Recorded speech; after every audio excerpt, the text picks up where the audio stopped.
Hello and welcome to Street Smart Resume Rules Every Transitioning Teacher Should Know. Hi, my name is Lisa Carter. I'm a job search coach and I work with professionals who are amazing at the work that they do. My job is to help them engage with the critical job search skills that they need to quickly and easily just kind of get reconnected with doing the work that they love.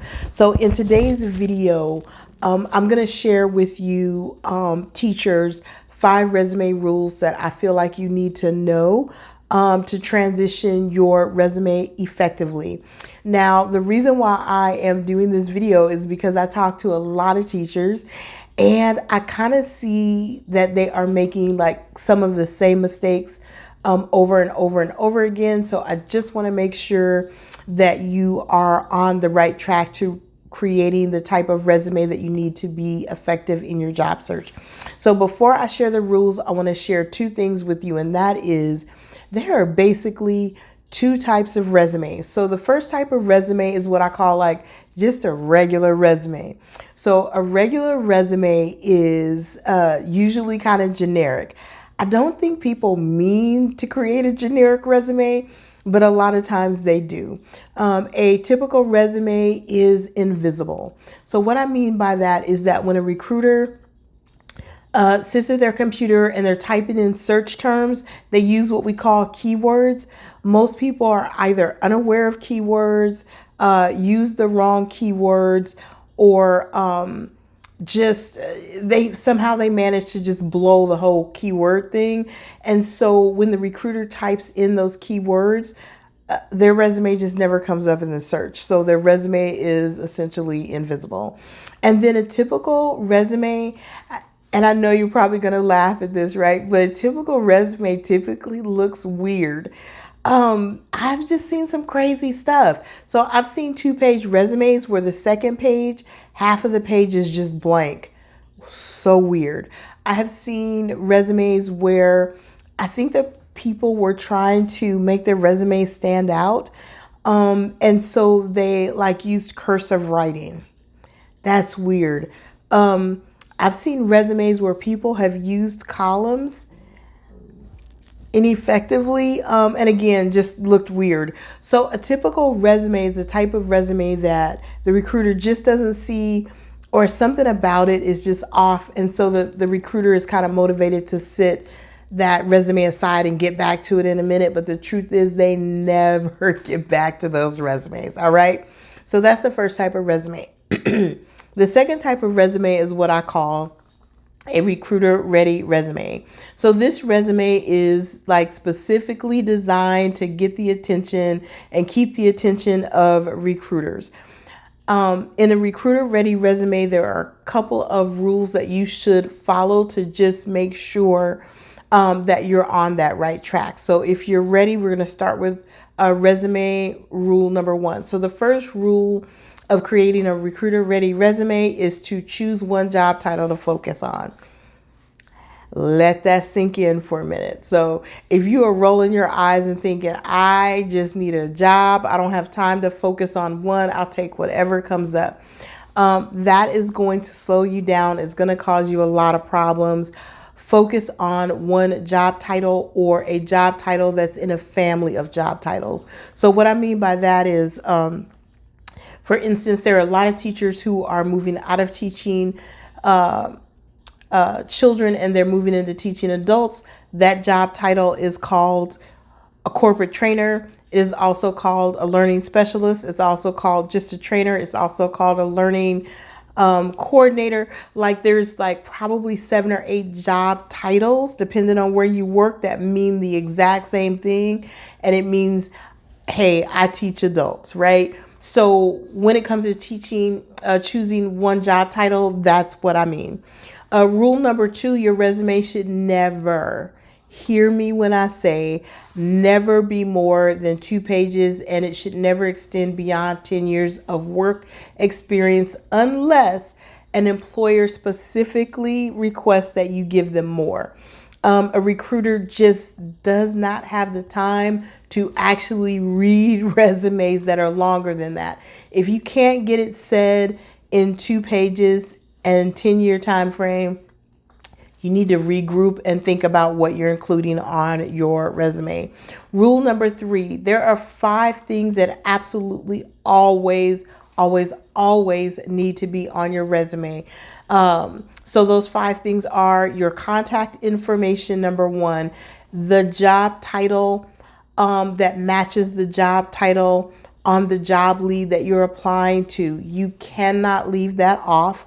Number 3, you need to include your very best top qualifications tailored to the specific job at the top of your resume. Some people label that as their professional summary. Some people label it as their career objectives, summary of qualifications, highlight of qualifications. I don't care what you name it. It needs to be on your resume. The 4th thing is your work history. And then the 5th thing is your education and training. All of that needs to be tailored specifically to the job description. Rule number 4. This is more of a Lisa-ism and a pet peeve than anything else, but I'm making it a rule. So number 4 is include your contact information at the top of page 2. Please don't forget that. Just put your name up there and then your phone number or your email address, whichever one of those you monitor most closely. Make sure that's at the top of the second page, please.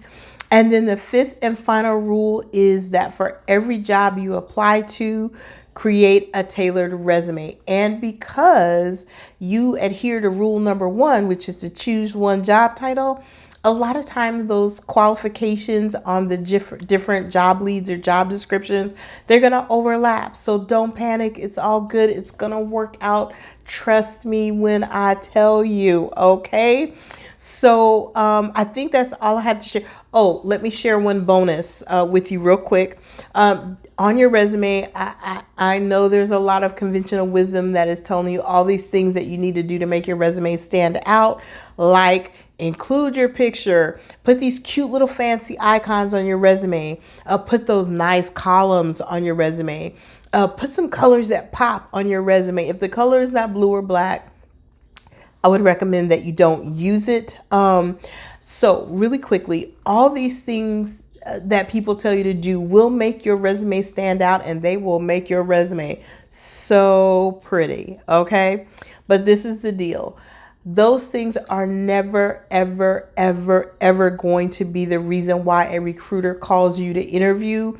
Trust me, I have been the person sitting in the office at 6:30, 7:30, 8 o'clock at night, waiting through a stack of resumes. You know what a recruiter really wants? A clean, easy to scan and read resume that is tailored to the qualifications on the job description. If you want to make your resume stand out, that is how you do it. Now, if you are trying to figure out, Lisa, that all sounds amazing to me, but I have no idea how I'm going to put together this recruiter ready resume, no worries. I have created a recruiter ready resume online course. I'm putting the link to that course down below. 2 features of that course that I know that you're going to love is, 1, you have access to me. So if you're putting your resume together and you have a question, you can email me that question and I'm going to respond via video file, audio file, and if I must, I will type out a response. I avoid those at all costs. So you have 3 questions that come with the course. If you ask me a 4th, I'm probably not going to say you only have 3 questions. So you actually have access to me. You can ask me questions before, during, and after as you create your resume. So that's number 1. And number 2, I added a bonus. I created a quick little mini course on how to create your LinkedIn profile so that it gets the attention of recruiters. I know there's, again, a lot of advice out there about how to create your LinkedIn profile. I want you to not just create your LinkedIn profile. I want you to create it so a recruiter actually can see it. So that extra little bonus video is all about how you do that. So with that said, I'm going to sign off. I hope this was helpful to you. If you want, reach out to me on LinkedIn. I'll put my LinkedIn URL at the bottom as well. I get a lot of people who will reach out to me on LinkedIn and just ask me questions as well. As long as I have time to answer the question, I will. So with that said, I'm really going to sign off. Teachers out there, I hope this was helpful to you, and good luck as you transition. I know it feels like a lot, but you got it. Trust me when I tell you, you can do this. Thanks a lot, guys. Bye.